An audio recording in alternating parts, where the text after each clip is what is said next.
And you are live. Okay.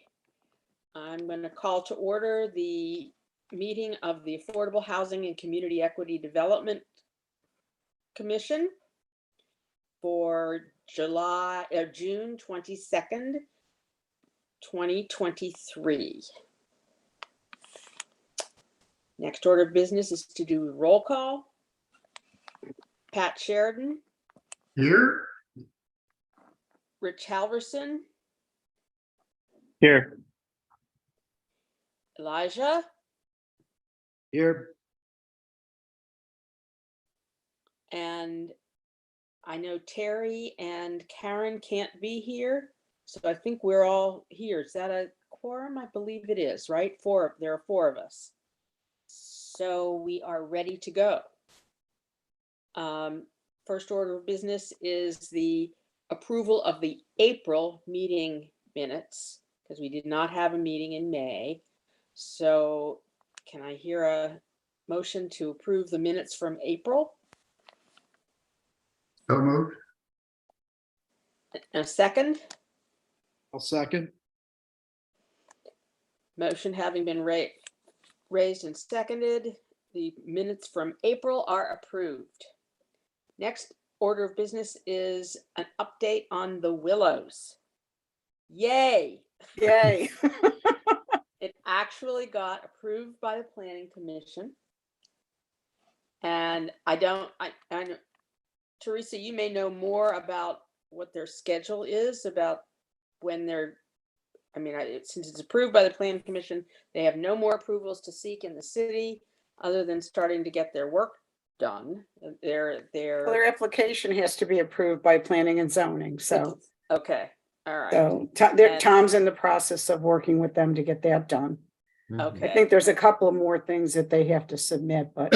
Okay. And then the pilot request went on the council for first reader. So I will send you all a notice. I can't remember, I keep forgetting my legislation. I can't remember if it goes to public hearing and then second reader, or second reader and then public hearing, but I'll let you know when it comes up again if you want to. I believe it's first reader and then public hearing and then. Okay, so the next thing will be the but I'm not public hearing, Okay. the next council meeting. So Okay. I'll check and make sure, it's on the agenda. Unfortunately, they don't put the agenda out until like Friday. Right. Sometimes they don't even put it out until the Yeah, earlier in the afternoon on Monday. So, but I'll find out when it is, and then if people want to, make comments. And I'm sorry, Teresa, what was that on? The pilot. I'm sorry, the pilot agreement for the Willows. For the Willows. Okay, great. Thank you. So, I want to so thank. that's sort of chugging along with the application approval. Yay. I want to thank Pat and also Terry, who's not here, because they submitted statements for the final planning commission meeting when it was voted on. Other additional statements for approval, even though they had already testified once, they submitted additional pro development statements. It was, I guess the two who voted against it at the planning commission were never going to vote for it, no matter what change had happened. But those who did vote for it were pretty enthusiastic about it, and everybody does recognize the need for it being built. So, a small victory for the city of Annapolis. Right, and if you think affordable housing, new affordable housing. right. So, and like within the last few years, we've had, we had town courts, and now we have, have this. The city should get more credit than it does for all the affordable housing that we do have. Yeah. We have a lot of it. We have 2% in the metropolitan area, including Hertford County, Howard County, Anne Arundel County. We have 2% of the housing units, but 8% of the subsidized housing. Yeah, but So, you have quite a yeah, bit. so we're doing pretty good. And Can now we'll you- have more. No, Yeah. I'm sorry, Teresa. I just was wondering how many units of housing is gonna be at the Willows? Do you know? 58. 58. 58, is it tax Mhm. credit? What, do you Yep. have, Yep. what, yeah, so is it, It's low income. right, okay, so It's like 30%, I think. so they must have Does some, it have project-based section 8 at all? That's I- 30% is hard to hit. Yes, they do. They do. Yeah. Yeah, they okay, do have project-based section 8. all some. 58, But I was just gonna ask Denise, are the PBVs on all 58? No, not that I know of. I'll have to get back to you on that because I had to do the environmental review for that, for those. So I'd have to go back and look, but I can send that out tomorrow. Yeah. Yeah. Now, Patrick, don't quote me. I'm not sure if it's all are 30%, but from what I was hearing from tax people, it credits, was, they wouldn't be. What they it was, probably you did was, know, majority of them were.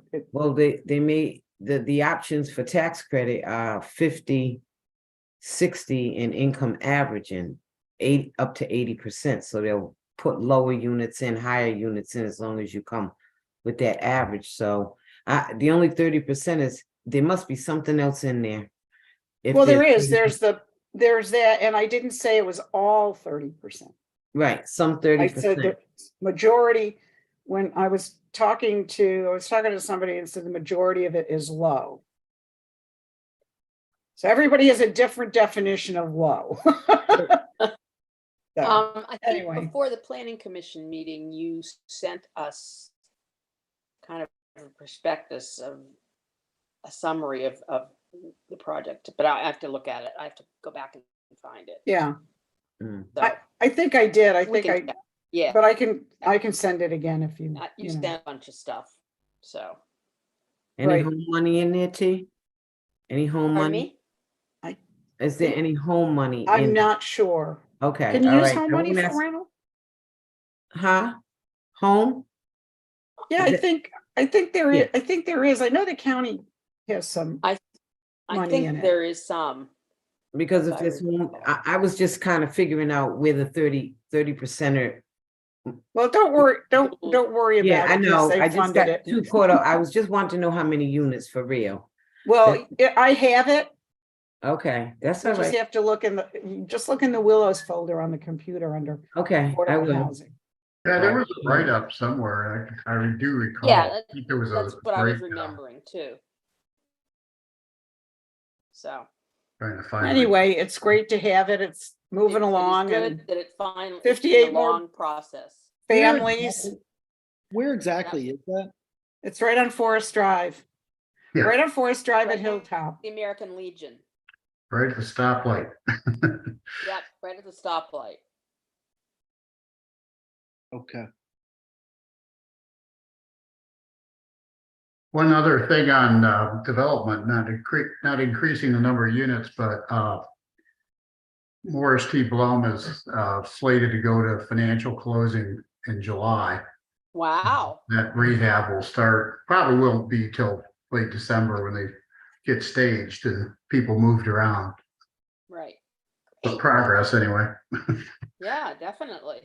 Yeah. Definitely. Good. Okay, anything more on the Willows or any other? What other projects is the Housing Authority working on in addition to Morris Blum? They're still working on the Choice Neighborhood Initiative. Right, That, I want to say that. And Robinwood and Robinwood. Yeah, I was gonna say in Robinwood. and Bloomsbury. They're working on all of them. Yeah, Oh, yeah.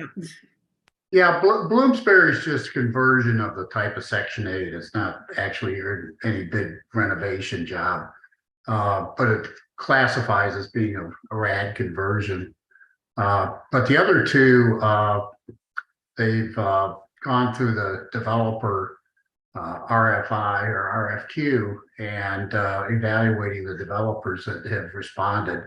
Mhm. Potential partners on both Eastport Terrace, Harbor House, and also Robinwood. I think we're supposed to see that later in July.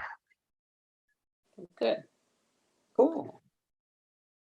Robinwood is, although it hasn't been actually mentioned in the news as Robinwood, has not been a quiet place recently. Yeah, no, Has didn't they just have a shooting over there? They just had a shooting, I think, over the weekend on Tyler Avenue. That's Robinwood. Oh, Nancy disappeared on us.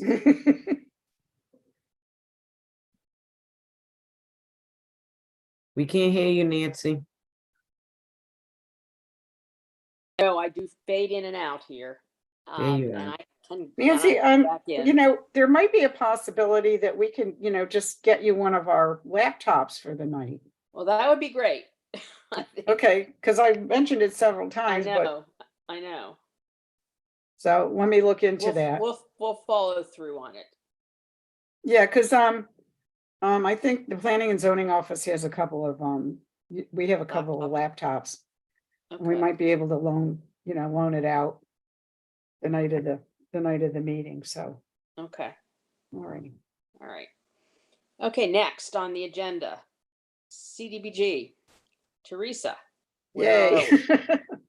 So, we submitted the action plan. My rep told me that that it was approved, but I haven't gotten official word from them yet. It goes through this system called IDIS, and she has to approve it in IDIS. So as soon as she sends me the official approval, I've got the mayor's what I call happy letters all ready to go. So Okay. those will be sent out as soon as I get approval. And I'm working right now on all the agreements. So putting those together. I did make one change though from when I submitted it, showed it to you guys. I took some of our admin money and added it on to ACDS for administration. We have 17 people waiting for rehab. Wow. So in various and sundry, levels of where they are. So I took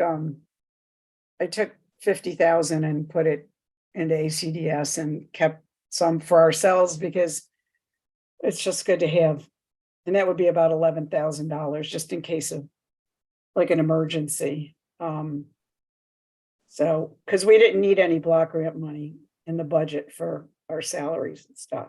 So Teresa, I'm sorry, you said you've got 17 people waiting for rehab?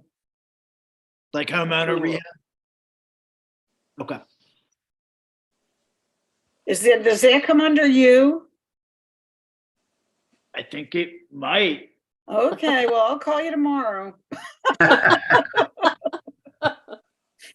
Yeah, that's where I'm trying to track that. That would be something I'd want to drill into a bit more with you to make sure I'm tracking that.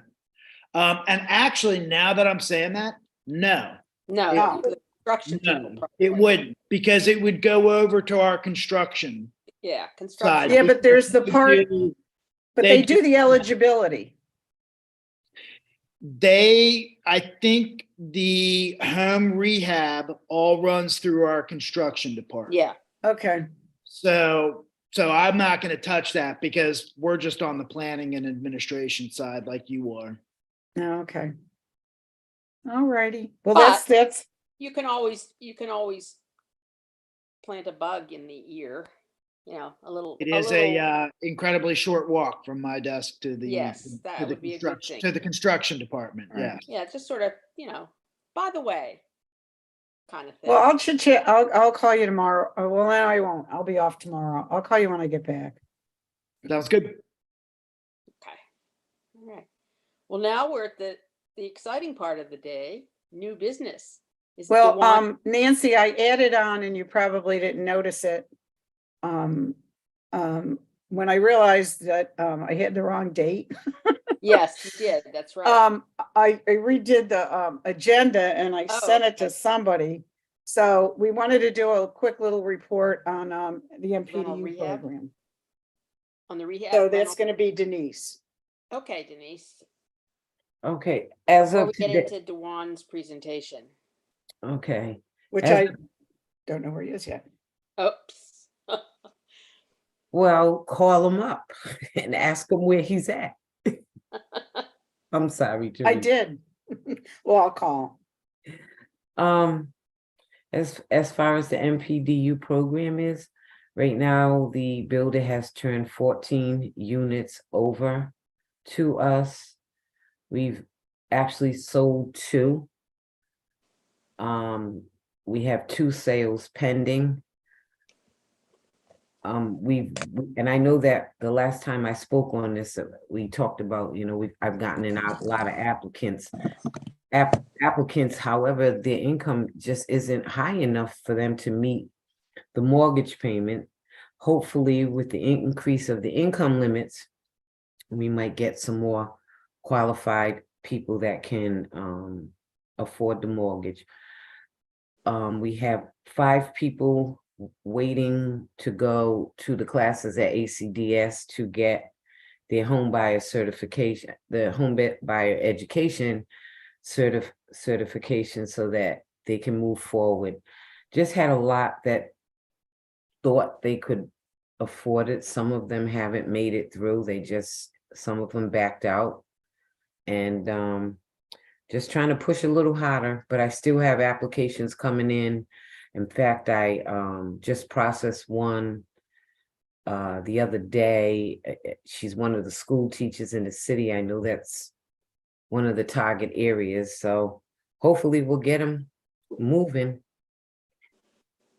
Hey, Um, Denise, yes. can you tell me what you mentioned, that you all increased the income income limit. thresholds to try and get more people eligible? No, Not- the no. HUD income limits changed. I'm sorry.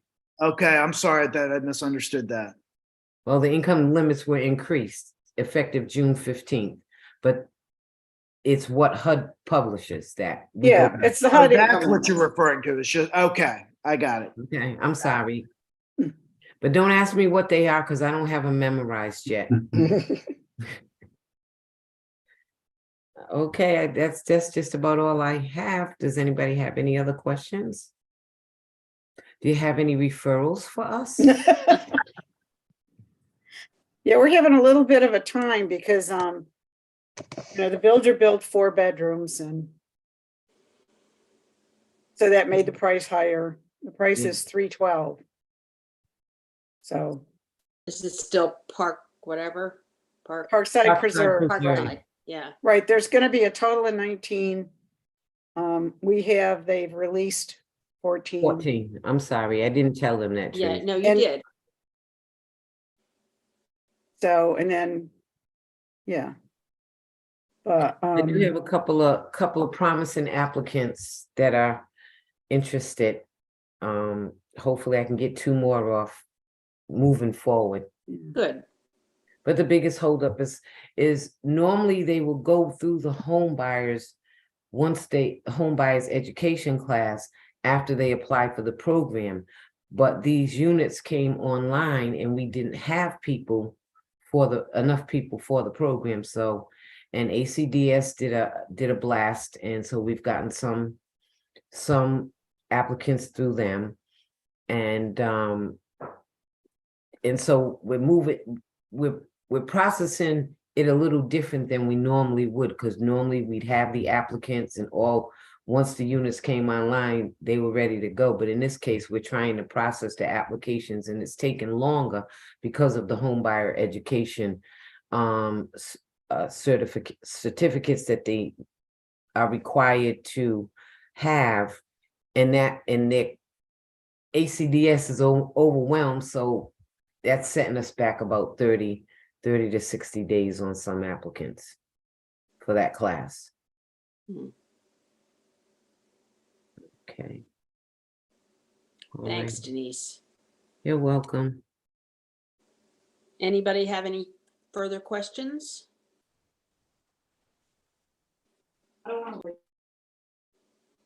Okay. Now's the moment of truth for Dewan. You I'll hear shoot, from, I'll shoot him a quick text as well. Yeah, he's not here yet. Okay, all right. I had heard on the,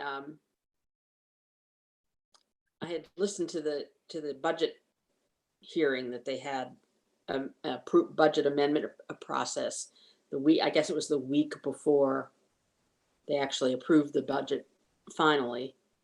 And he was describing some interesting initiatives that were in that budget. I assume that's what he's going to discuss once he comes.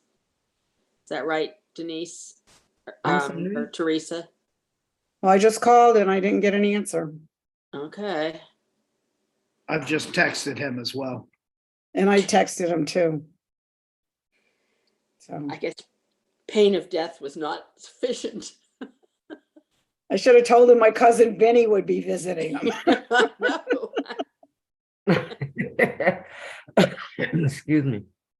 Well, do you, So, but Teresa, basically, do you know that there were at least two initiatives that he talked about, and I don't remember what they were. Do you happen to know what he's going to discuss or would tell us? well, tonight he was going to talk about he wants to do rental rehab. Right, and that was what one of them. Right. So, and that was what he was going to discuss with us tonight was the rental rehab program. Basically what he wants to do is offer funds to landlords who have 10 or less units. Okay. Nobody's decided yet what the program is going to be. The idea was to present it, to get some ideas tonight from you guys, based on what his, Alderman Gay's ideas were. It kind of went back and forth from, $10,000 maximum, grant, loan, payback, not payback, Those are the kinds of issues you wanted us to talk about with him. Okay. right. So, so I guess we could sort of talk about it without him here and give him some ideas. Has anybody in the group been involved in rental rehab for small, like scattered site or,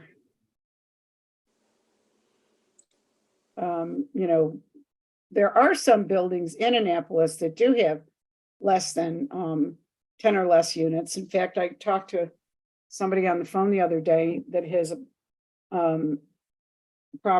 doesn't have a property, but it's in the process of helping sell a property, and that one has 4 units, and it looks like it it would qualify, but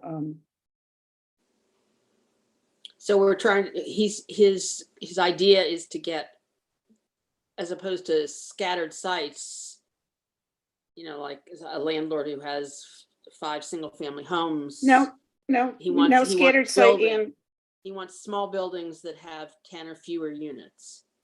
no, he wants all of it. He wants Right. 10 or no, he fewer wants- units or scattered sited. Okay. Yeah. So both, okay. Yeah. All right. And the budget was for $500,000. Right, I do remember that. Okay. And of course, we don't have the capacity to do it in-house because we have Right. just Denise and I. So we'd probably have to we would have to go outside. So I might need a little help with what kinds of organizations would do that. So has there been any conversation about how we try and maybe tie this effort to increasing overall affordable stock by saying that participants in the program could potentially sign some form of an agreement that for some period of time they, commit to having rents that are affordable in some Right. other? Yes, there was discussion about that, and that's part of what was talked about. And has it been And also he was- discussed? I'm sorry, go ahead. I said in, the last conversation, or when watching the video, I think he wanted to go up to 120% of median. Okay, affordability based on 120 AMI. And Okay. below, yeah. And is is the thinking that this would be CDBG funded or general Oh, fund? absolutely not. No, it's, So does the city it's fund? fun, it's general funds, It's general 500,000 in funds. general funds, yeah. Okay, okay. And, We don't even get. We only well, get- that's why I was kind of asking. I've seen the CDBG amount on an annual basis. Right. I was wondering. The okay, that's more to think on. That's all I've got. I mean, really, all I have is what I saw.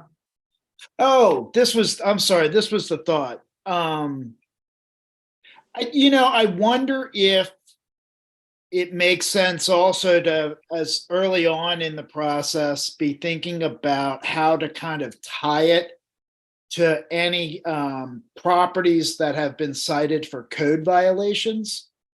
Mm, As a means of trying to kind of just do overall community improvement, community revitalization, yeah. transition that over into affordable, rather than from quote naturally occurring affordable housing that's not up to code into, code passing yet maintaining affordability. Well, we do have a rental licensing program, so we know who the rentals are and whether or not they're meeting code. So we have that information. That's kind of some of Yeah, some of where that thinking is coming from. So Right. The yeah. other thing too is if we made that kind of an offer, we might get some of these folks that are renting out and don't have licenses because they don't want to pay the $100 fee and That's have the exactly government in it. their That's business. exactly might be it. An Carrot. incentive. right, and then. Get a the rental big carrot rehab- out there. Get a Be an big incentive. carrot out there. Yeah. The rental rehab money would be an incentive. Yeah. I Do we mean, need a vote? honestly, I think some of those initial parameters are good guardrails to start Yeah, kind of building off of. I mean, that's kind of that would be my feedback. yeah. And you probably want to make it so that the rents on the units would be affordable to people at no more than, would be affordable to people at no more than 120%, so that Right. of the area income, of the area median income. Yeah. So we probably would go off the fair market rents, Yeah, the HUD fair market rents. And then there's another set of fair market rents, and I forgot what they call them, that are a little higher. So Yeah, we might be forget able to go off, those after we take a look at them. I have a feeling that those are probably low. the fair market rents are probably low. And Yeah. depending on whether, the question is whether these are already owned by somebody or whether the promise of money to Okay. rehab would, or was that? I think the thought is, the people the houses that they want to repair are already rented and would be rented to low Okay. income people. I don't know that the parameters have been set or. Right, the question is, get- maybe this money could be used to get more people involved? And Right. turn, Dwan- make- Alderman Gay is going to be on in a second. okay, all right. So, but Yeah, so maybe we could get more people who want to be involved in providing affordable housing to people. Right. we could use these funds as an incentive to draw them in. And since they're city funds and they're not government, they're not federal or state funds, we have a lot of flexibility Right, exactly. as to what we can do. So, And Teresa, you said that the initial concept is to cap it at an applicant max of 10,000. Is that well, right? that's what the alderman initially said, but like I said, nothing is yeah. written. Yeah, yeah. Nothing's set in stone. All we have is what we have from that budget hearing. Just kind of in the concept phase. Yeah. I hope he's not having problems getting on.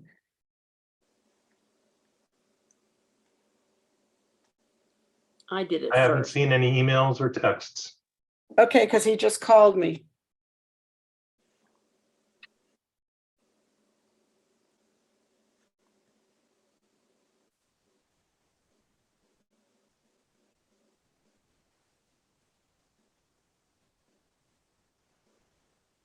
While we're There he waiting, is. okay.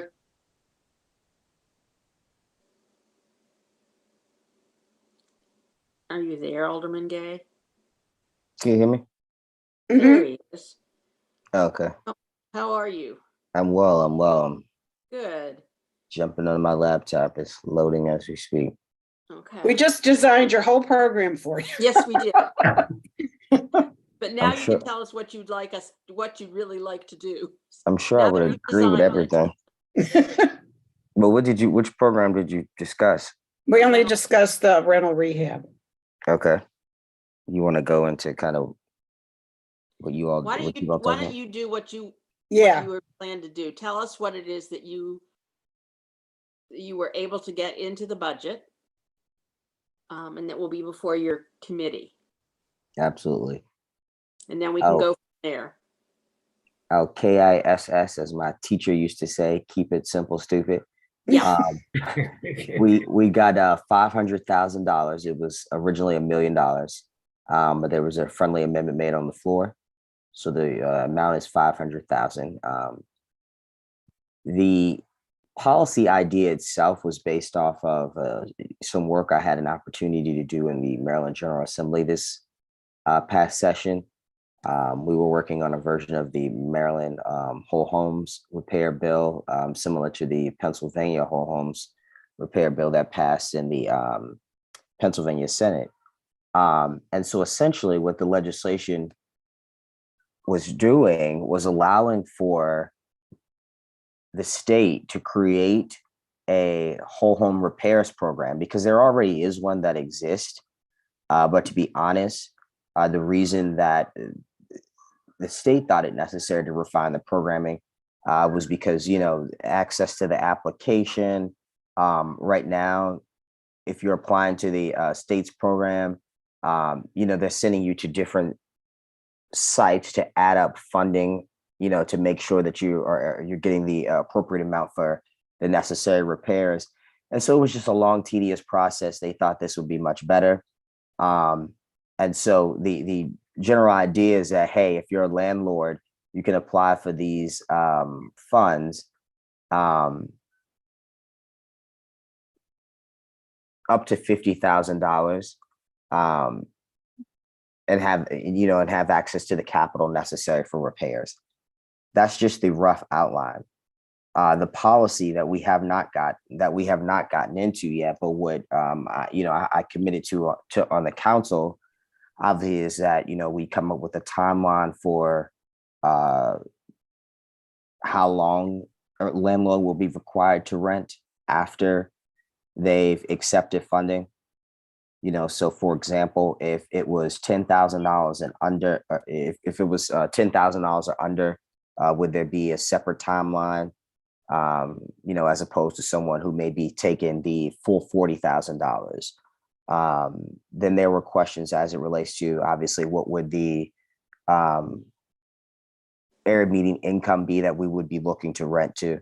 That's something Teresa and I discussed. I think we settled at between 60 and 120%. do you just want to do 120 and below? Well, Yeah, I thought there were issues when we said below, but Well, let's ask our folks here.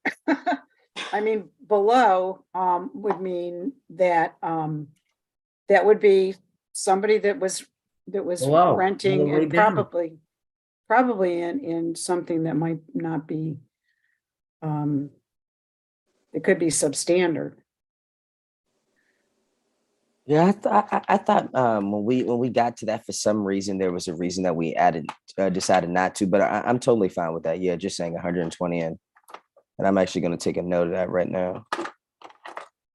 What do you guys think? I'm just, Who are you trying to target? The lowest of the low income? Or No, are you you trying can't, to? you can't target the No. lowest, the low, because we don't have any subsidy for rent. no, you're not targeting, you're just allowing who can apply, what landlord, what, That gives an indication of what the rents can be. yeah. If you say Yeah, 100 well, and below, For example, if we knew of a place that, where a person was renting from a landlord and their income was below 60, would we then turn that landlord down? no, I definitely don't think we turn that landlord Okay. down. Okay, I so think then we, I think again, now that I'm thinking back to it, we were concerned about the yeah, I do remember actually vividly the reason that was, I think there was concern about landlords' hesitancy to apply for the fund, because then, you know, they would feel required to rent to individuals, you know, who may have a subsidy or whatever, which you can't discriminate against, you know, obviously in Anne Arundel County, but there are loopholes to that, you know, that landlords are able to take advantage of. But I think there was a general, when I had conversations with you know, colleagues, there was a fear that landlords will be locked into, you know, renting to a low income, and I'm using quotes there, tenant. And so I think that's what the fear was there. And we're trying to go for a workforce population. right, I think, yeah, and that's why we're saying up to 120. I mean, my guess is the landlords that apply, probably the majority of them will already have renters. right, that's They'll what I was, already, yeah, I mean, they'll already have somebody renting. So, you know, it would be based on who they were renting to and what their person's income was. So if they're renting to somebody at 120%, that's fine. If they're renting to somebody at 50%, that's fine. As long as we Okay. don't go over 120. If they're renting to somebody at 30%, you know, that's fine. But I So don't- it's 120 and and below, below, but you Yeah. know, and maybe we just obviously indicate no. I don't know, do we add language to the policy then that just says, you know, no requirement to rent below X? no, we just say 120 and below. Okay, Yeah. okay. They're gonna see the 120. So And that's can what they're I gonna wonder if focus then, on. I wonder if then there's some ability, because Teresa, I feel like you're trying to get at exactly what my head is kind of going towards, which is that if this is, you know, a quote, naturally occurring affordable house, a housing unit, Mhm, and the landlord is renting already mhm, something that doesn't pass code, but they're renting it to a household whose income is at 40% of the area median income already. We want to incentivize that landlord to make the home improvements mhm, and while keep still tenants- allowing that tenant to stay there. sure, Right. right, sure. But you know, I think the balance on that is we may need the rent to be allowable to be charged to be going up to the 120 AMI, because if you cap the rent at the affordability of a household at 40% of AMI, You don't want to That's do gonna that. be But you so wouldn't, low that the landlord's not gonna be, might not be willing to do that. But if you allow the landlord to say, okay, affordability based on that being 30% of 120 of the AMI, then that gives this range of rent that the landlord could charge that could still hit. I don't know that we want to restrict the landlord's ability to collect the rent on his unit either. I don't think it's a good idea to restrict the rents. Right. I I think, think you're right. Mhm. I Denise. think that we should just say if they serve a household that fits within a certain area, median income, whatever the ranges that you guys want to put in there, but just be mindful that when they get subsidy, when landlords accept tenants that receive subsidy, they're required to meet housing quality standards before they can ever rent them. Because they Right, get but- inspected by not just the city, but they get inspected by the housing inspectors for Annapolis. I don't even know how that works in the city of Annapolis with the vouchers, but they have to get inspected. Does the city inspect the voucher units, Teresa? I'm I, not- I believe the city, yeah, I mean, Yes. they wouldn't, otherwise we'd be in another lawsuit if we had to. I was separate Yeah. gonna that. say, that No, was. they inspect them. The city inspects every single rental unit. I understand that, but when someone has a voucher, and they go and they find a unit that they can rent, who goes out and inspects them for the The housing? city, The city city. does that? yeah. Because other housing authorities have their own housing inspectors that do Don't that. forget, we're not talking about large developments. We're talking about 5 or less units. That's Small not what I'm number. talking about. I'm thrown off because usually the housing authority has their own housing quality standard inspectors to pass that inspection before they'll Right. allow the tenant to move in. Is that But those something- aren't the landlords that we're talking about this program is going to serve. No, I wasn't saying that the program, what I was trying to say when they were talking about Section 8 renters is that who inspects the voucher units for the housing authority? Who does the housing authority? Oh, okay, I see distributes what the you're vouchers? saying. The housing authority and the city. Okay, they have their own inspectors to do, okay, that's where I was. Yeah, they both inspect them, so.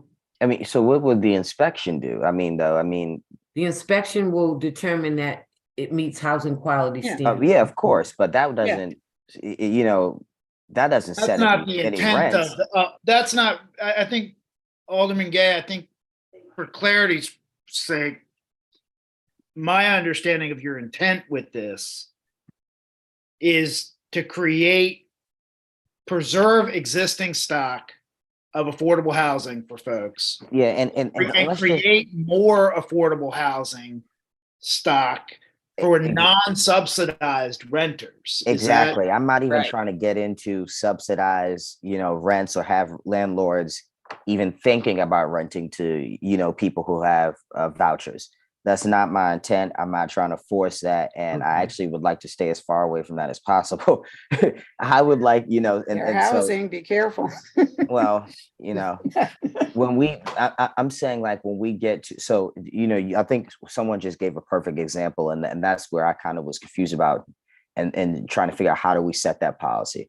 So, if say a landlord applies in 2023, they're renting to a tenant who's, at 40% below AMI, that tenant leaves out. When they are, going to sign up a new lease, they shouldn't be locked into that 40%. Yeah, exactly. Okay. Right, So, exactly. okay. The perfect. 40% just makes the person, The just- income yeah, it has nothing to do with the rent. with the rents. Cool. Yeah. Okay. So, and I don't, yeah. So I think that should kind of just be clear in the application or whatever that, so say we do 5 years, you're- if you're on a this program 5-year, The Duan, program is not going to set rents. The program isn't setting rents at all. They're just saying, it's what's just the saying if the maximum household income meets a for- certain income, then the landlord could be eligible for the repair money. Right, now, the one thing that, we would have to make sure that if they're renting to somebody and they get the repair money,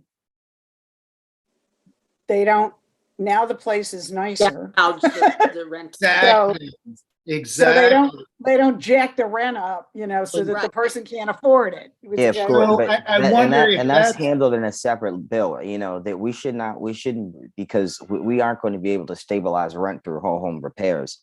That Right. obviously will We have to can come through restrict our, them. Oh, I'm sorry, Dewan. no, please go. ahead. We may be able to say they can't raise the rent within the first year. After they get the money. Okay. So maybe we can restrict it to just 1 year that they have to hold off on a rent increase because they're getting this money. It's free money. I hate to say it that way, but it's not money that they have to pay back, correct? Well, that was next on my list of things where I really need to help setting the policy. So as it's pitched, projects under $10,000 are not forced to pay interest. Projects $10,000 and over should. The problem is that again, when I said this, we didn't have to go in with an interest percent. And that was something that I figured the committee could help me establish. Obviously I'd like to keep it low enough that we're not drastically impacting the finances of the landlord, who would then, place that burden onto the tenant. So I guess something like 2%, 2.5%, but obviously I'm trying to take in consideration society. So Dewan, answer one question for me. Mhm. So the money, this is a loan. This is not a grant. So 10,000 and below is a grant. 10,000 and above is automatically a loan that would trigger low interest payments to the city, to pay that back over Low. time. Okay. So Alderman Gay, just to kind of put a pin since we just started this portion of the conversation and just to roll back to the previous segment of the conversation. Mhm. I would just offer, I think the spirit that we're going for, that at least I'm picking up on, is that we don't want a property owner who is renting their unit to have the rehab done on the unit and then increase the rents to the point where they're unaffordable. We want them to maintain the rent at a minimum at the level that perhaps they the rent has been at prior to coming into the program. Yeah. I think it also might be reasonable, and it might be more of an incentive to landlords to come in and participate in the program if we would allow those rents to go up to whichever is greater, but offer somewhat of a cap of affordability for the 120 of AMI. So if you're a household that earns 120% of the area median income, then the maximum rent based on that would be 30% of that 120 AMI. I don't think we should be restricting rents to the point where you're telling them how much they can charge. I don't think that's a good Then idea. how do we preserve affordability? Well, Because- I'm sorry. Go ahead. Because you're repairing homes and they have to rent to people within the income range that we're determining. But I don't think If they can charge whatever rent they want to, it doesn't matter what the household's income is. They could charge, you could earn 120% of the area median income and be charged a $3,000 a month rent, and that's not affordable. Right. Okay. So I hear what you're saying, but I don't think you're gonna get landlords to participate if you restrict their rents. That's just my opinion. I agree with that, and I think that's where I was, stuck in just drafting out, little bits and pieces because I'm not. Again, I'm back to the point where I'm renting to this family, I'm getting the funding. Let's say it's just like $11,000 or something, and they're paying $1,575 and obviously it's just fake numbers, but and now you're on the hook for this small loan. Your tenant moves out. the apartment is, you know, in much better condition. And I think to Elijah's point, the first thing in my mind is that I'm like, okay, I'm going to, you know, put it at 1850 or whatever, so I can recoup the cost and, you know, find a family that can afford that, which is still affordable. And I think under the, if we were to say, hey, you know, you're locked into this affordability for 5 years, a family still would be able to afford that. I think what we're hooked up on is trying to provide affordability for the lowest income. And I'm just realizing that's just not going to happen, you know? Right. And so And maybe it's going to, yeah, it's going to be tough to lock in a rent that's so affordable that, you know, the landlord is going, because to everything on his side is gonna go up. I don't know Mhm. how the terms of the repayment of the loan would be, but that's another debt on him. And of course, as the taxes go up. So I'm trying to hear what Elijah is saying but I think that if they have an existing tenant in there, that at least we can restrict them from raising the rent for like the first year. Okay, so if you take this money from us, if we give you this money for the next 12 months with this resident in here, you cannot raise their rent.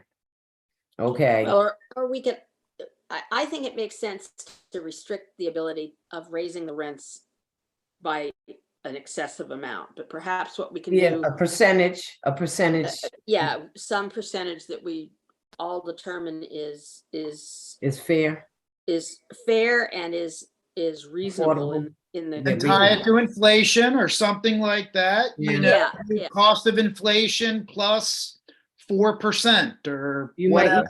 even, I'm sorry, Elijah, my brain's just moving fast. You might even be able to, as part of the terms of the loan, restrict that increase for the length of the loan by a percentage, which might keep it still affordable, but it won't impact Right, the landlord's abilities to meet. So we could say during a 5-year period, I'm just using a number, that you cannot increase the rent up more than 5% a year, and I'm just using that. yeah, yeah, You know, yeah. and look at the industry standard. right. Or by CPI or something like that. Yeah, That's right, Pat. Yeah.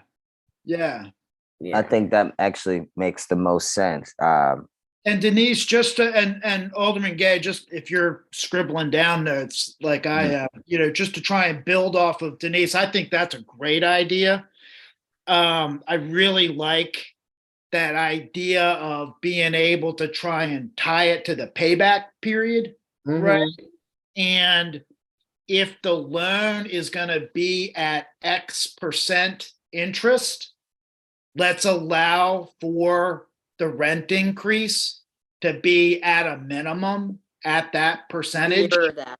rate, plus maybe it's comparable to the interest rate plus CPI, like to Pat's point, so that the landlord's able to start getting just a bit more to try and incentivize the landlord coming in. Although, Pat, I see some skepticism maybe. Yeah, I mean, the rate of the debt is not really tied to inflation so Right. much. It's a fixed number, you know, and yes, they might be able to raise the rent by the amount of the P&I paid on the loan per year. But, you know, then, you know, increase it by CPI beyond that. So would they Pretty stop sure the you should make it payback as the simple loan? as possible. Is there any deferral on the loan? Like, can you have a Yes. deferral? If you're gonna say, you know, that, you know, you borrow 10, 12 grand and at a 1% rate, can the loan be deferred so that during the course of the affordability period, the landlord doesn't have to pay it back until, as long as they're renting to someone that's in the income range that we're looking for, and then after a certain period, they can move on and increase their rents. You know, So that's not a bad idea. The only you thing just- is we wouldn't be making any money as a city. Well, can you Right, you just wouldn't be charge able- them interest only Able to turn over the money. for that period of Want time? to be able to turn over the money. I can't hear you breaking up something. Else. Nancy? You want to be you want to be able to turn over the money so that you're Okay. building it's a recycling fund. So I don't know that you want to defer it, but what I think you can do is have a provision that says that if the landlord rents something akin the same Outside of thing, the but if income limit? landlord if they rent outside the program, if they They have to rent pay to the someone money who's back. not eligible under the program, then their payment is, or you know what, I Do think you want immediately. some, um, yeah. But I don't think you want to do it so that you may want to have a for deferral under certain circumstance, not as a regular course, Mhm. just as you know, are some programs that take into a grant if there's just cause. There's a reason to do that, and who knows what that reason would be, but some No, I that's great too. I mean, I generally, I mean, agree with what you all have put together with the percentage restriction based over this term of the loan. Mhm. Well, I mean, I guess that's something that we could decide. Is it based over the term of the loan, or is it just a flat, like 5 or 7 years? Mhm.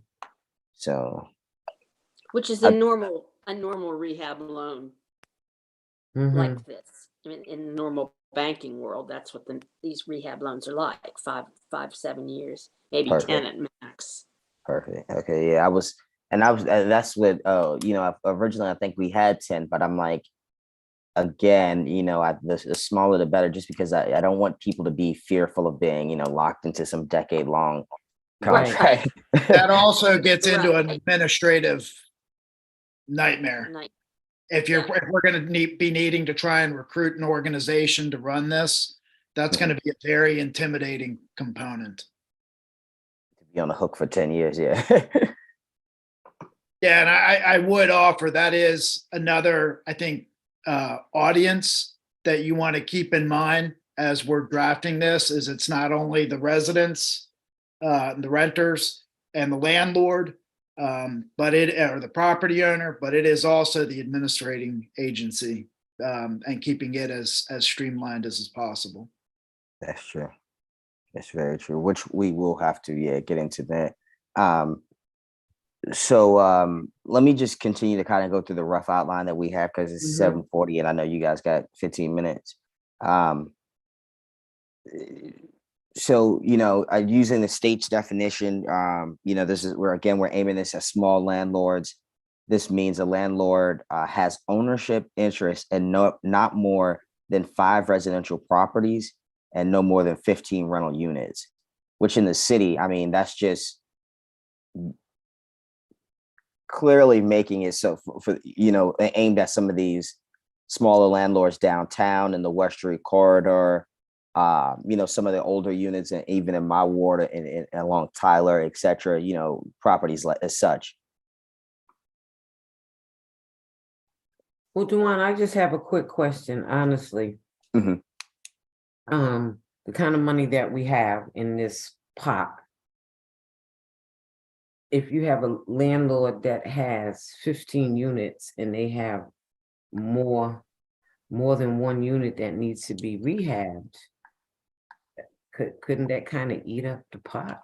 Well, it does, and we'll have to be reasonable with distribution of funds.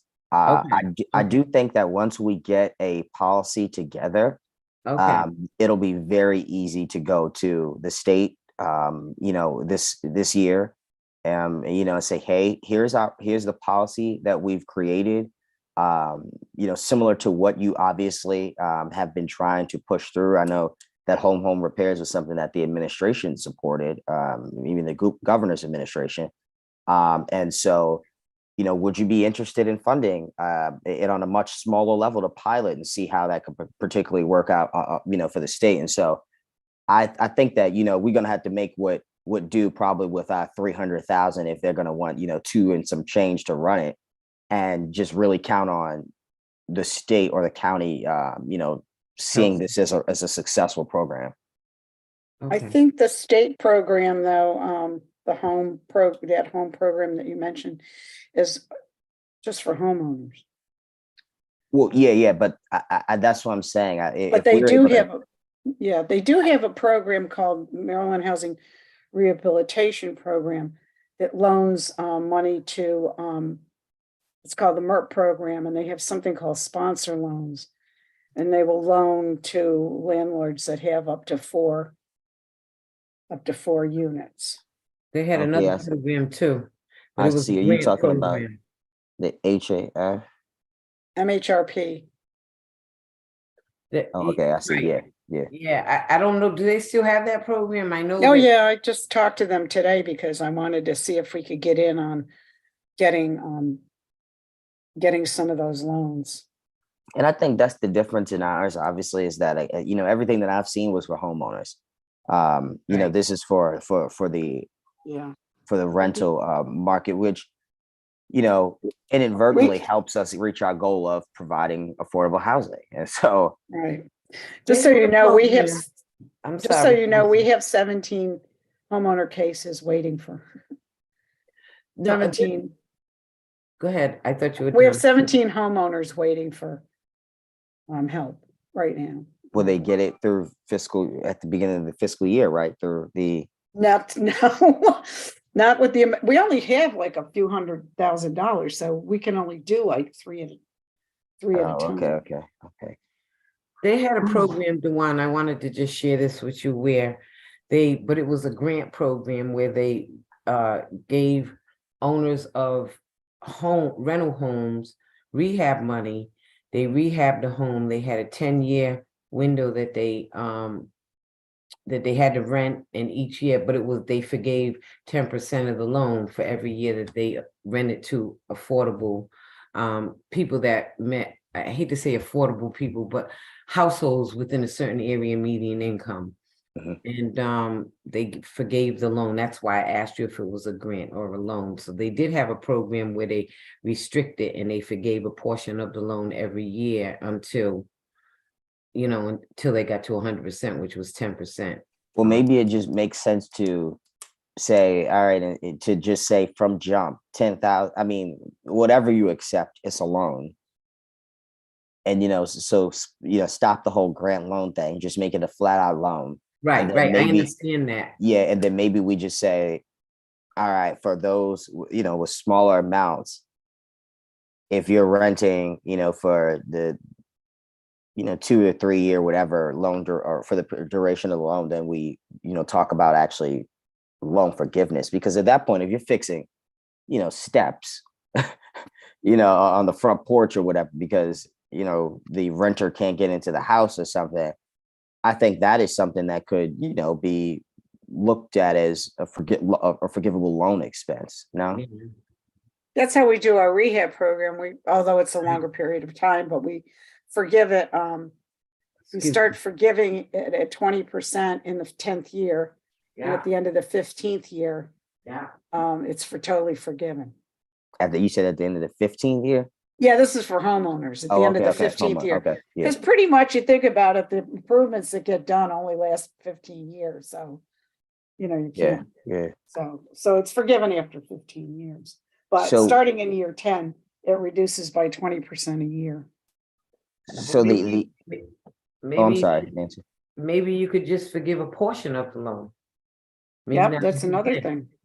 portion of it, okay? Keep a resident in there, you know, that's in the income range, and you keep them in there for 5 years after. They get the money and, you know, you're forgiving just a portion, but there's some kind of money to come back in, like Nancy said, to recycle the money too. Yeah, so they only pay half of it.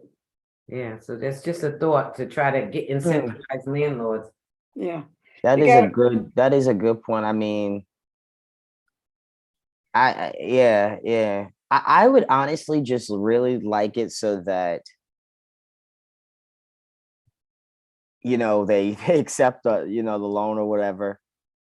And we're just locking them in for a 5-year time period to, you have to rent to somebody within these guidelines. They can't. Yeah, what it says we had here, affordable unit means rent is affordable to a tenant at 80 to 120% of the area median income. That's what was pitched in the amendment.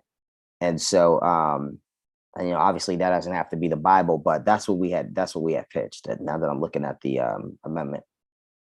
Mhm. I don't think anybody was really thinking about the person that was at 70%. I mean, if you said 80 to 120, that means that somebody, a landlord that's renting to somebody at 70% isn't eligible. Yeah.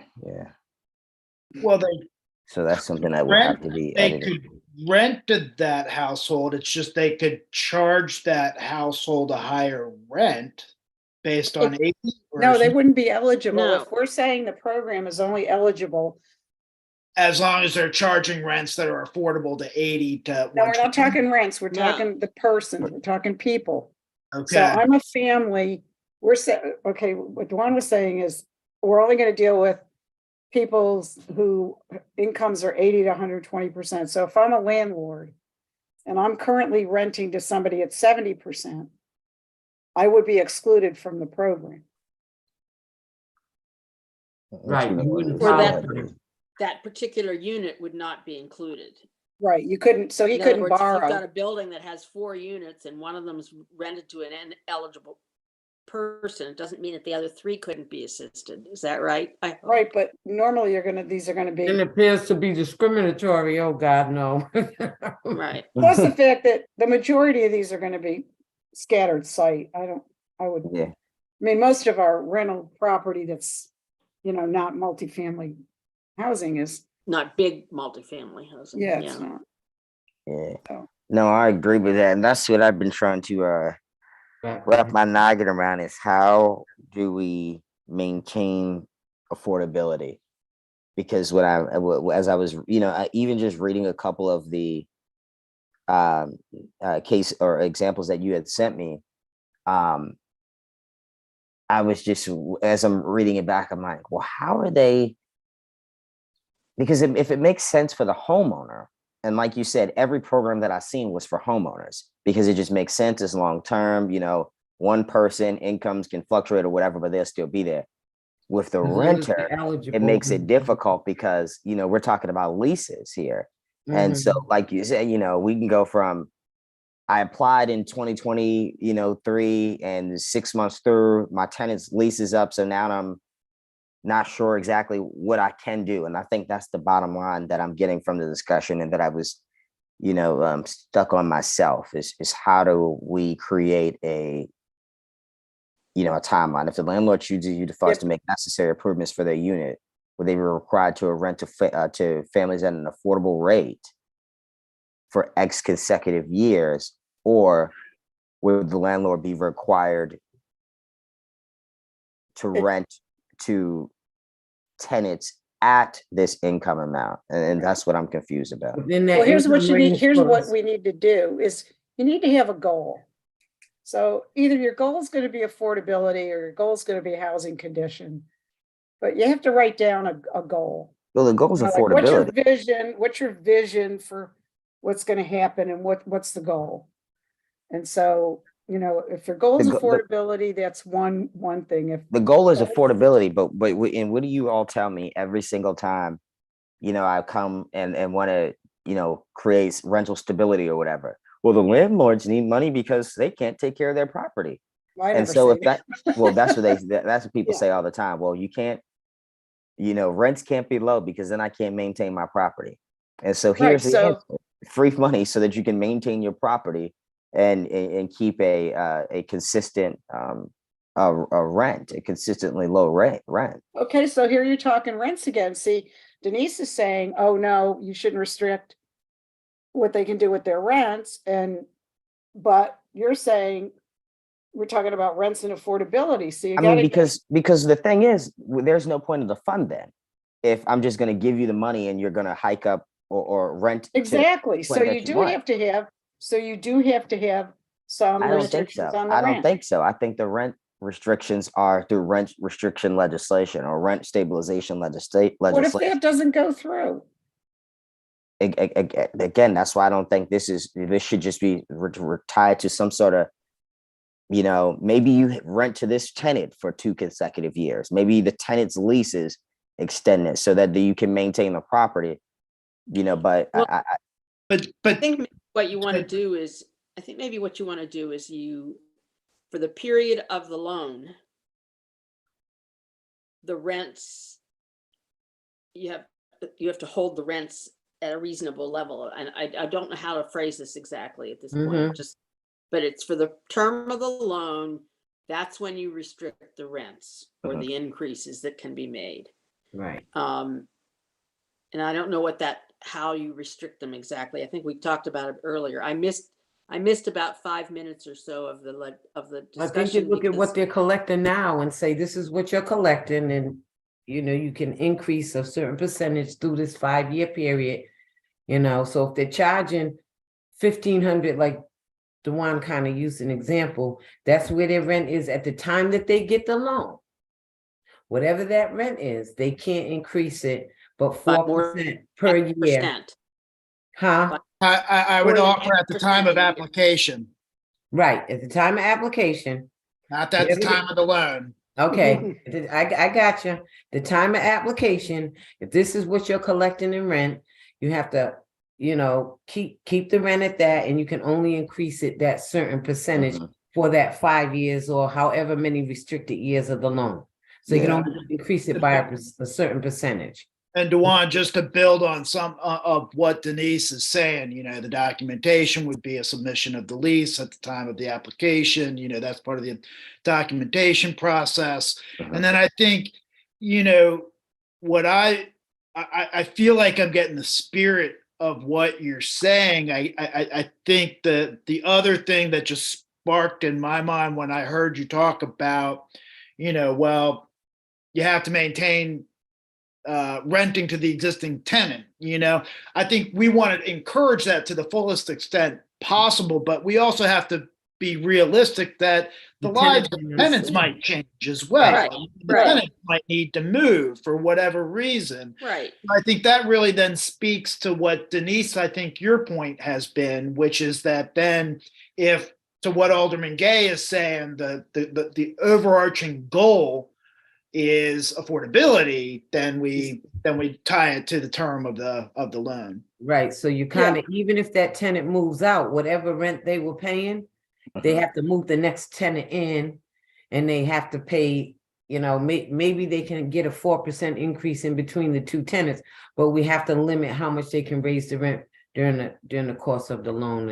I mean, to And keep it would be affordable. kind of a dual Yeah, thing at that point, right, Denise? Right, Because it would right. be not only the rent that's charged, but the household's income, because you wouldn't Right. want to restrict it to just low rent, because then you could get a high income household to move in getting low rent, and that's antithetical to the spirit of the Mhm. effort. So how do you do that? So I'm Mary Smith and I live there by myself and I'm paying $1,200 and I decide to move out.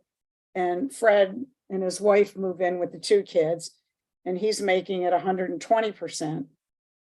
How much can the landlord raise the rent? So at this, what I'm hearing, I like it be what, 4%. So that person, that family that's at 120 gets a lower rent. Gets a low rent. Well, What's it's wrong? like- What's wrong with that? I mean, That's Well, fine. the way that I'm thinking about it is it's kind of there's 2 choices of rent points at that point, right? There's the rent that was on the lease at the time of application that could increase by what we said was, I think, Pat, you said what, like CPI plus like what? Let's just for conversation purposes, just say 5%. Just which is a lot. it is, I would argue that's a very fair rate of return, yes, on quote free money. Right. But then, so there's that kind of measure, right? And then but that's if the rent is being based off of what was in the lease, right? But then if we want to also give the landlord the opportunity because of the tenant moving out and a new tenant coming in and there's a new lease in place, then we say that the rent would need to be capped at affordability for the income of the household, and the household income needs to be less than 120 AMI, with affordability being 30% of 120 AMI max. And May that just change this to challenge with homeowners all at that this is you're point. getting into a lot of calculations at that. Exactly. Well, And it's here's just, the thing too and is, at that point, at that point, it's just like, is it really worth it? And it's not, to be honest, because if I have to hassle you that much, to keep your apartment, it's essentially over $150 or $175 difference. It's not worth it. And I honestly don't want to put my legislative powers into something that's going to be that exhausting. To save a rich landlord $150,000, I'd rather reframe the program. I'm sorry, $150.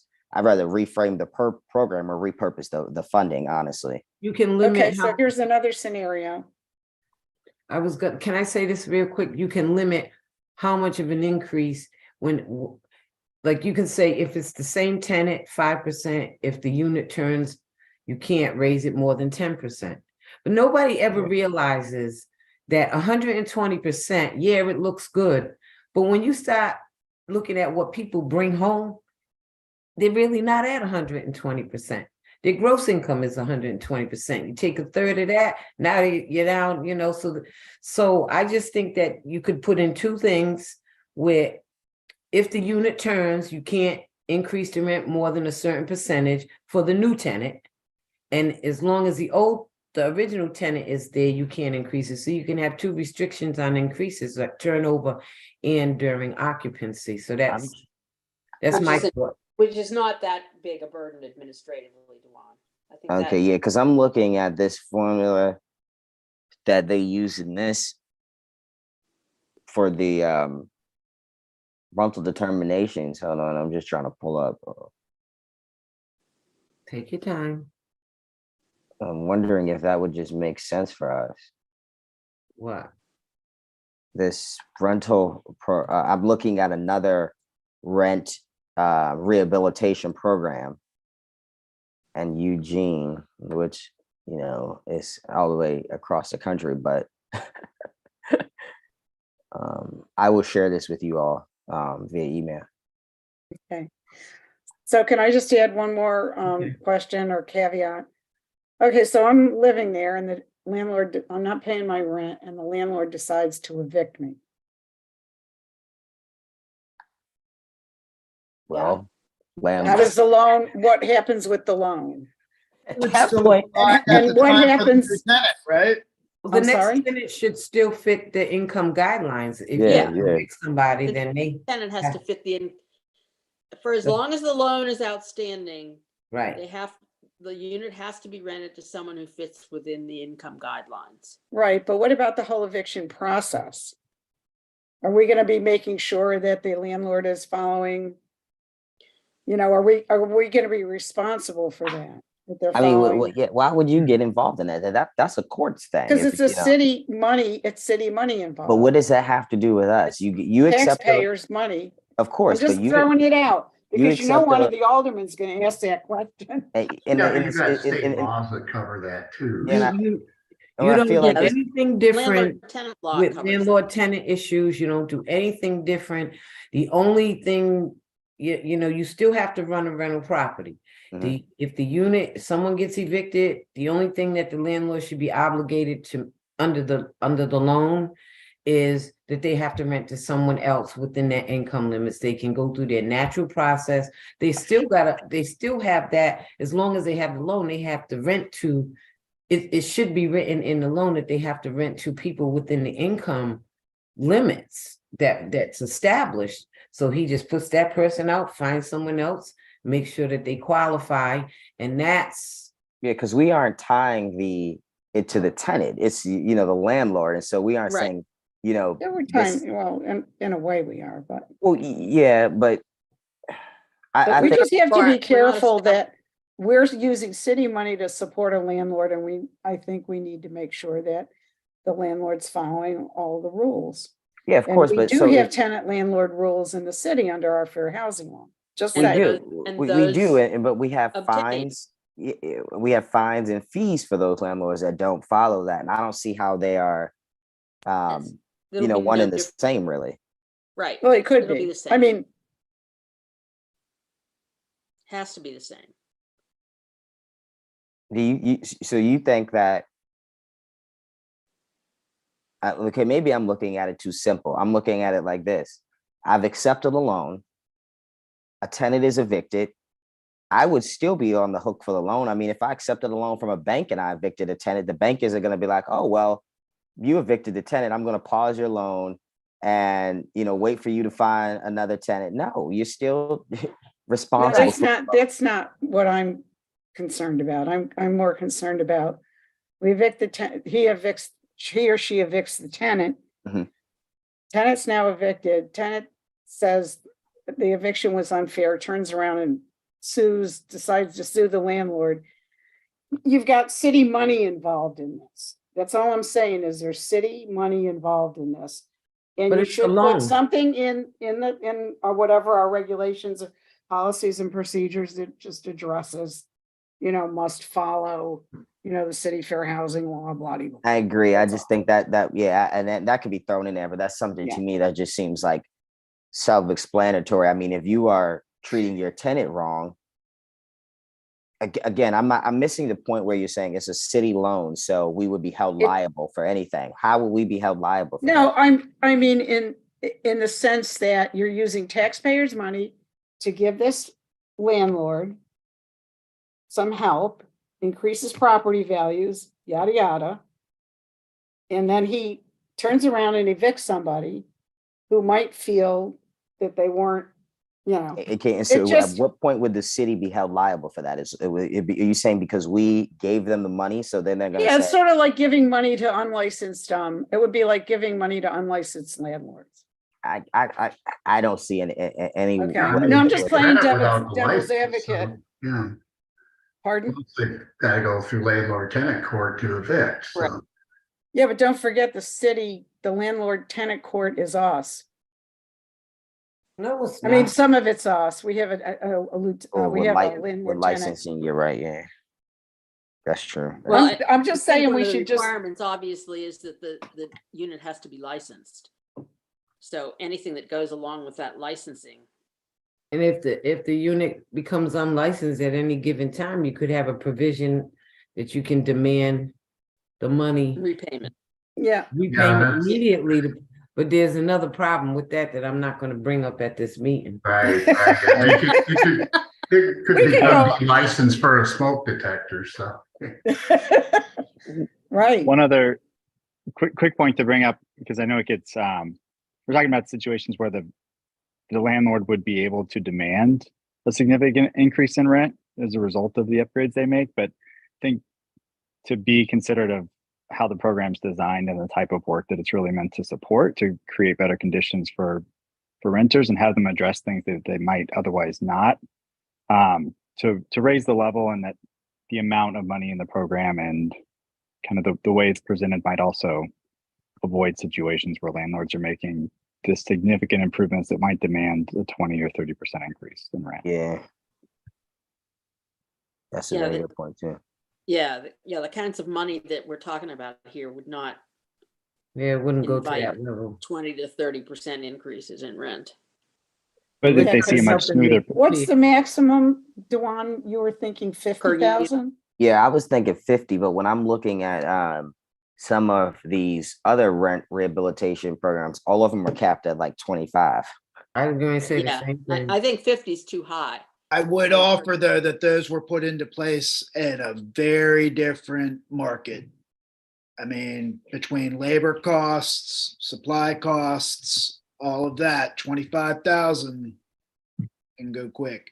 Mhm. Replacing appliances or fixing some of the systems, paint, or things that they might do with an existing tenant. If they're planning a $50,000 project, it might be something they're applying for between tenants even, which might also be something else to consider in how we restrict.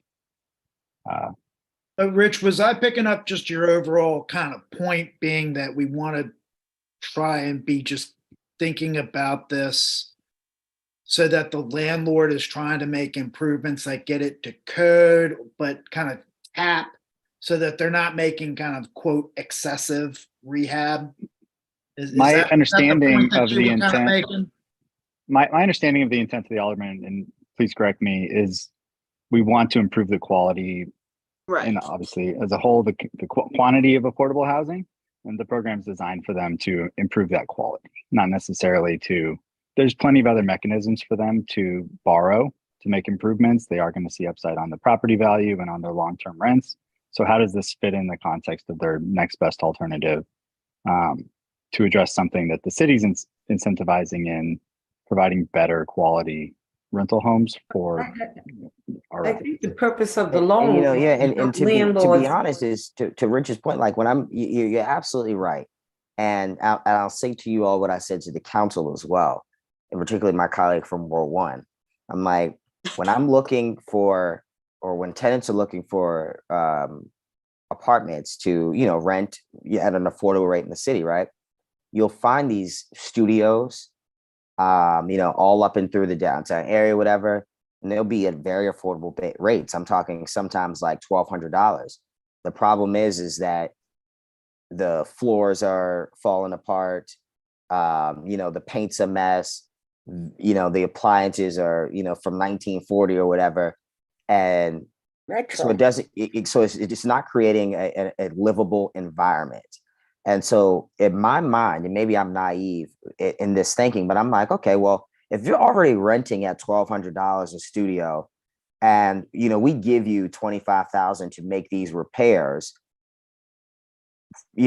for a modest increase, would you be able to maintain the $1,200 rent? So, and accompany it with the repairs is that I really was thinking of it as that simple. Obviously not being the housing expert, I wasn't taking into consideration at that point, the income hesitancy that the landlords may have in the loan term, so that we have been kind of discussing this the whole time. But you're spot on with that, though. You're spot on.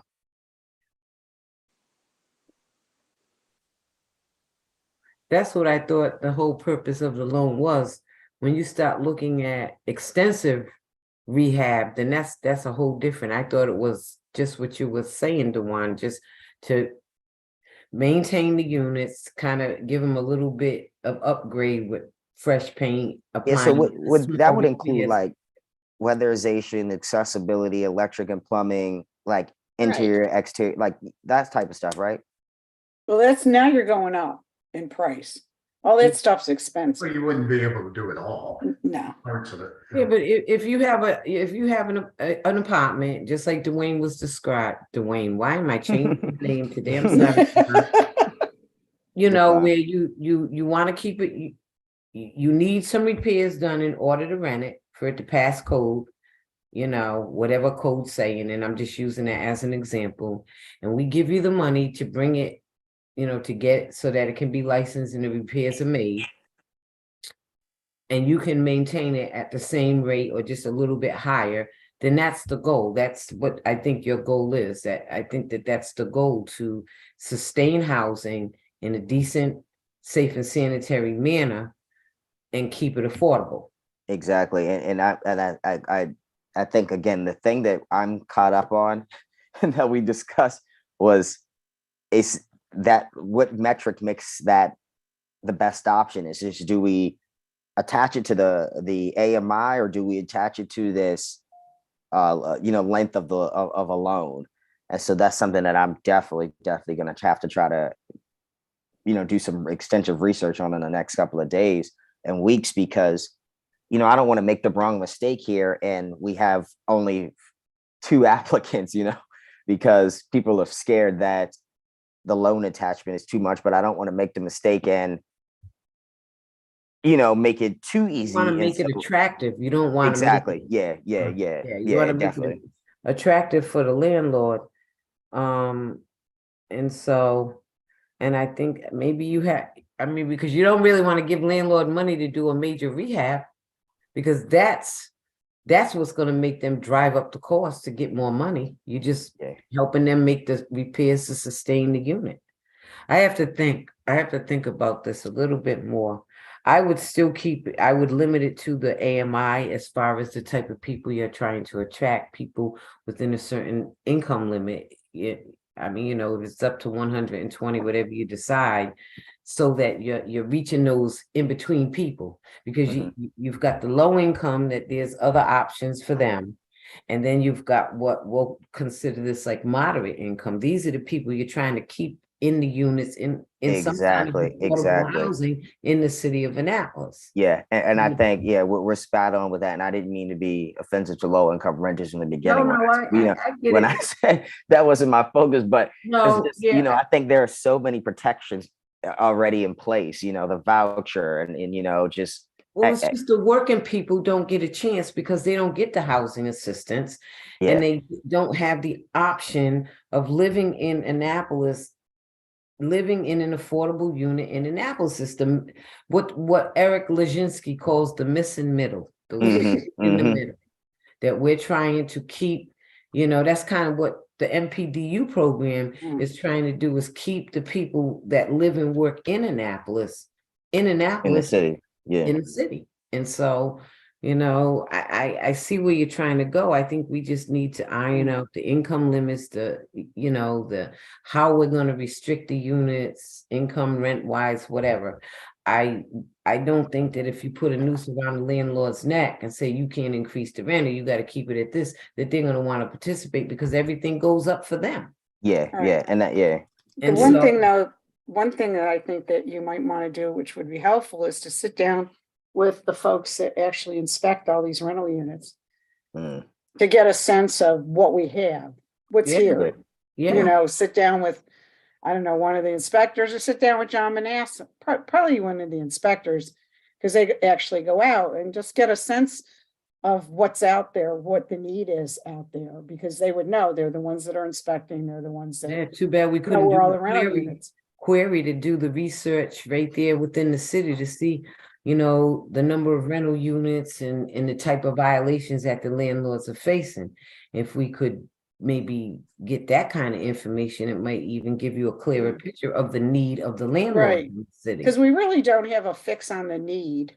Right. I mean, we don't have data on the need. We have, Well, that's like a lot of things in the city. We see a habitual problem. We know what's wrong, but they want, the data on it to be able to tackle the project, which is fine. But sometimes for me, it's like, if it looks like a duck, it quacks like a duck, it's a duck, It's like, you don't need data sometimes to say. Yeah. Yeah. You can kind of but you ride by gotta a place and but you say, gotta "Okay." sell it to other people to approve, and that's the Yeah, problem. yeah, of 'Cause course, they don't see the same thing you see, so. Yeah. And that's why I think generally, when we put together these programs, or whenever I'm talking with this committee, we all know and we understand what the intent of, or the spirit of, or are familiar with programs that have, ran similarly, but explaining that to people outside of this, I found it's nearly impossible. Mhm. Just because people just don't really think that it's an issue, one. And so that was part of why we lowered the amendment, because, some of my colleagues were like, is there a dollar amount for that many repairs in the city? Some people are like, there's no way there's $1,000 worth of repairs in the rental market in the city. And I'm like, well, you got to see the rental market. because, Good. you know, $1 million would, you know, maybe cover what, 25% of the issues that some of our rental communities face. Yeah, And so, yeah, but I definitely agree. I want to share with you, you know, because it's 8:16, so I want to let y'all go. But I'll share this program and a couple other ones that I was looking at that Teresa has sent to me.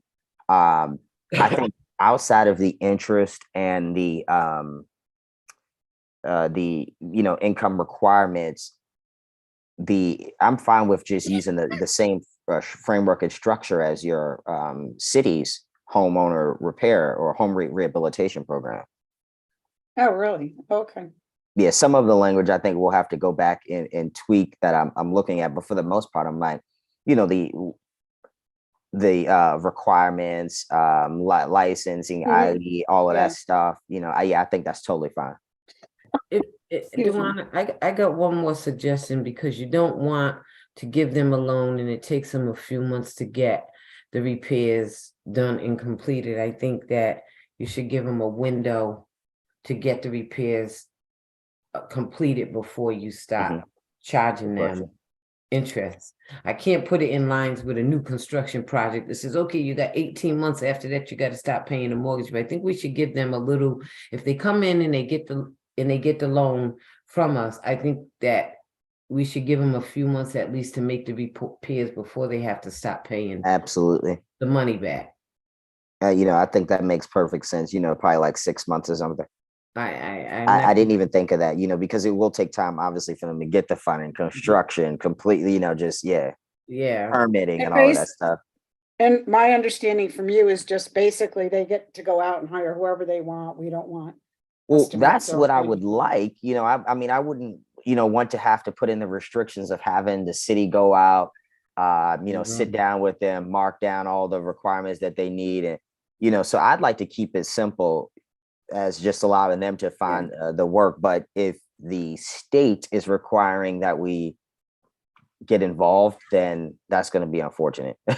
Well, yeah, I mean, Since it's general funds, I mean, it's the city's money, the city's. Yeah, right. So you don't have to, I mean, with block grant, we have to be a lot You more. don't need to worry about Davis Bacon and all that. Right. Yeah, we don't have to be that particular, but Oh, again, like, we don't yeah. want to get Well, situations where, you know, the landlord hired this guy, the guy came in, he didn't do the repairs right, now they're that's arguing. between the landlord and the contractor. That's their lawsuit, not ours. But Right, you know right. what we can, just a thought, food for thought. What we can do is when the landlord, they have to be able to justify how much money they're trying to get from Yeah. us. Yes. So I would think that they would have to at least submit a contract or a proposal to us to say, okay, we need two replacement windows and some front steps, and 2 windows are gonna, you know, and they get a proposal from someone, and so we can almost hold them to what the price they're bringing Yeah. to. Because we to- just can't give them $10,000 based on nothing. Right. They Yeah, have well, to of course. Well, yeah. I definitely think that there would need to be some sort of, you know, if you're saying your steps are broken and I show up and, you know, they look like they were fixed a year ago, then that's a problem, you know. So there Yeah, definitely there's- should be some oversight without question. Yeah. Yeah. And I know that when I've looked at some of the other programs, they require like pictures, you know, just pictures and a list kind of thing. Yeah, something to Nothing- show you that they did it, you know. Right. Nancy, we can't Because hear at the you. end of the day, Dewan, if they don't do what we gave them the money for, they still owe it back to us. you To the know? city. Yeah. So it's not like, you know, even if they give you a proposal for $8,000 for something and it costs 7,500, you know, they still have to pay us back the 8,000.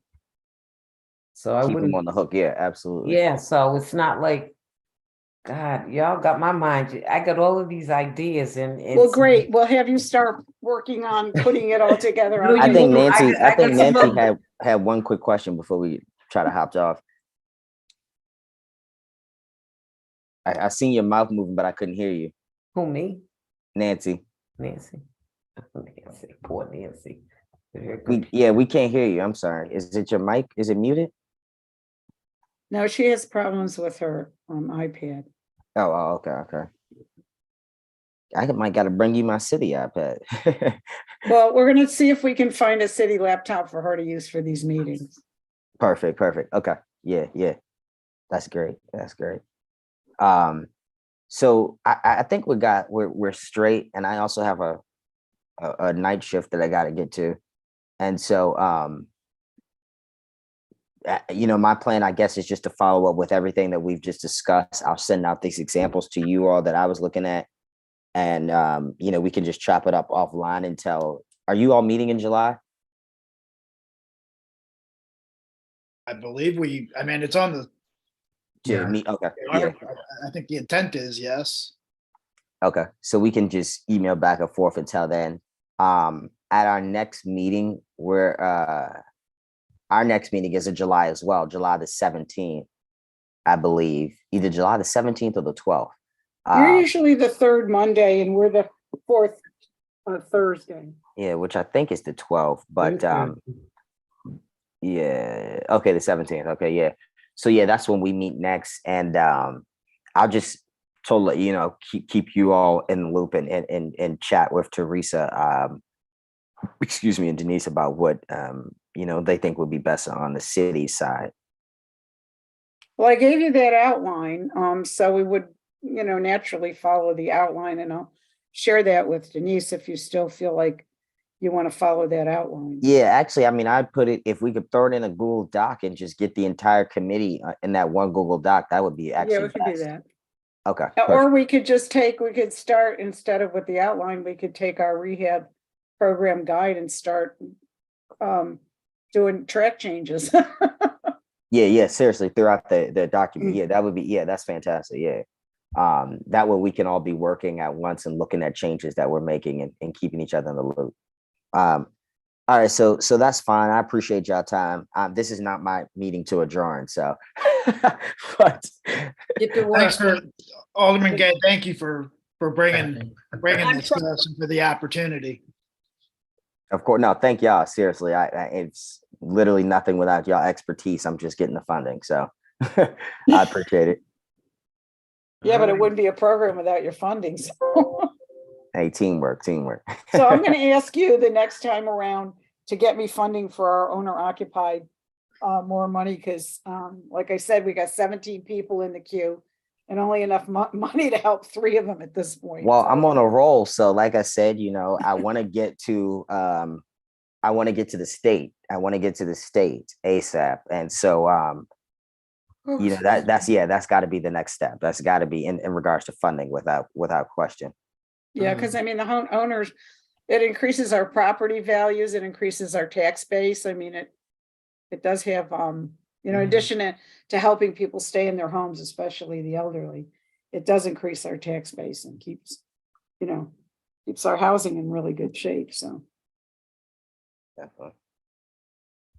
All right, alrighty. I'm gonna let you all go. All right, Nancy, do you want to take us out, or You there? is there a vice chair to this committee? I will make a movement to Keeps adjourn. going and going. I will make the motion. I will first. Somebody's got to see, I don't get a vote, so. Anyone else want to adjourn? I think we lost everybody Since we have anyway. a frozen chairman. All right. Well, thank you all very No much. second? Yes.